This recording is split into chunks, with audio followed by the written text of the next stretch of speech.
In the annals of professional boxing, a sinister undercurrent lurked beneath the glitz and glamour of the sport during its golden years.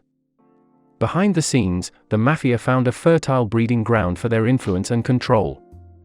This video delves into the intricate web of relationships, uncovering the individuals involved in the Mafia's grip on the sport and their methods of exerting power. The relationship between the Mafia and boxing began to entwine in the early 20th century, as promoters sought financial backing to set up fights and manage boxers. Here, we explore the rise of influential figures like Frankie Carbo, a notorious mobster with deep ties to organized crime families, who gained control over numerous boxing contests and boxers through coercive means. The Mafia's influence extended beyond mere financial backing.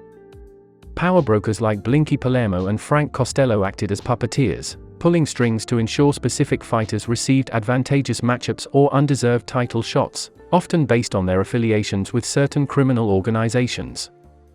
The boxing world unwittingly became a conduit for illegal activities, allowing mobsters to launder money and profit from betting scams. The story of Sonny Liston, the controversial heavyweight champion of the 1960s, embodies the Mafia's infiltration of boxing. Liston became entangled with mob figures like Frankie Carbo, who manipulated his ascent to the championship, but Liston's refusal to fully comply with their demands would prove detrimental. Unraveling the sordid tale of Liston's demise sheds light on the extent of the Mafia's control, and the consequences faced by those who resisted their influence. Legendary fighters such as Jake LaMotta and Rocky Marciano also found themselves entangled within the complex web of Mafia influence. The Mafia exploited their careers, leveraging their connections to protect their own interests and manipulate boxing outcomes. These unholy alliances cast shadows on the legacies of these fighters, leaving a lasting stain on the sport's history. One infamous example of the Mafia's grip on boxing occurred in 1947 when Sugar Ray Robinson faced Tommy Bell for the welterweight title. Behind the scenes, Frankie Carbo, one of the most powerful mobsters in the sport, conspired to fix the outcome. Carbo had ties to both fighters, but he had a particular interest in Robinson.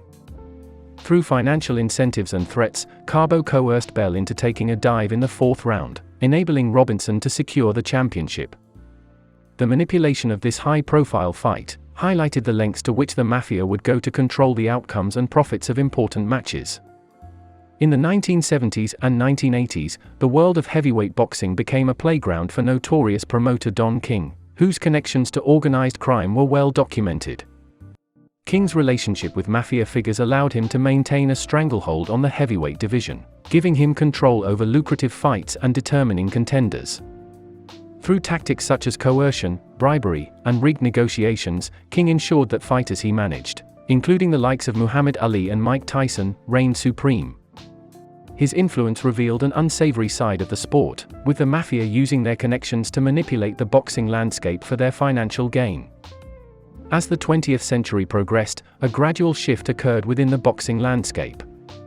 Law enforcement efforts increased, with dedicated individuals like Robert Kennedy and the racketeering-influenced and corrupt organizations, the RICO Act, bringing the Mafia's grip on the sport into the spotlight. The subsequent reforms and tighter regulations aimed to cleanse the sport of nefarious influences, paving the way for a more transparent and fair boxing landscape in the modern era. The intersection of the Mafia and boxing represents a dark chapter in the sport's history, revealing the manipulation, corruption, and criminality that swirled beneath the surface. The control exerted by mobsters altered the courses of numerous careers, leaving a lasting impact on the legacies of both individuals and the sport itself. As we move forward, it is crucial to acknowledge this sordid past, ensuring that boxing remains a fair and honorable competition, free from the clutches of organized crime.